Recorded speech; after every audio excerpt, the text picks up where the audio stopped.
بسم الله الرحمن الرحيم والنازعات غرقا والناشطات نشطا والسابحات سبحا فالسابقات سبقا فالمدبرات أمرا يوم ترجف الراجفة تتبعها الرادفة قلوب يومئذ واجفة أبصارها خاشعة يقولون أئنا لمردودون في الحافرة أئذا كنا عظاما نخرة قالوا تلك إذا كرة خاسرة فإنما هي زجرة واحدة فإذا هم بالساهرة هل أتاك حديث موسى إذ ناداه ربه بالوادي المقدس طوى اذهب إلى فرعون إنه طغى فقل هل لك إلى أن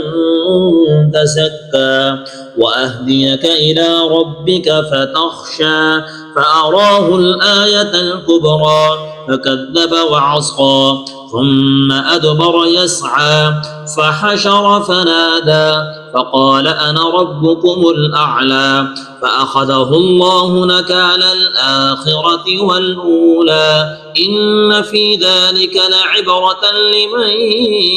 يخشى أأنتم أشد خلقا أم السماء بناها رفع سمكها فسواها وأغطش ليلها وأخرج ضحاها والأرض بعد ذلك دحاها أخرج منها ماءها ومرعاها والجبال أرساها متاعا لكم ولأنعامكم فإذا جاءت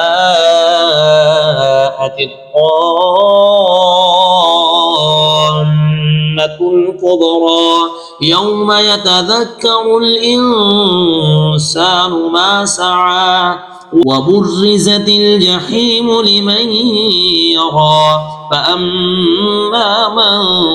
طغى وآثر الحياة الدنيا فإن الجحيم هي المأوى وأما من خاف مقام ربه ونهى النفس عن الهوى فإن الجنة هي المأوى يسألونك عن الساعة أيان مرساها فيما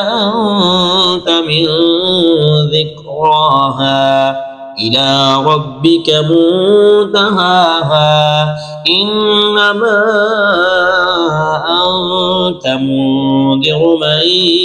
يخشاها كأنهم يوم يرونها لم يلبثوا إلا عشية أو ضحاها.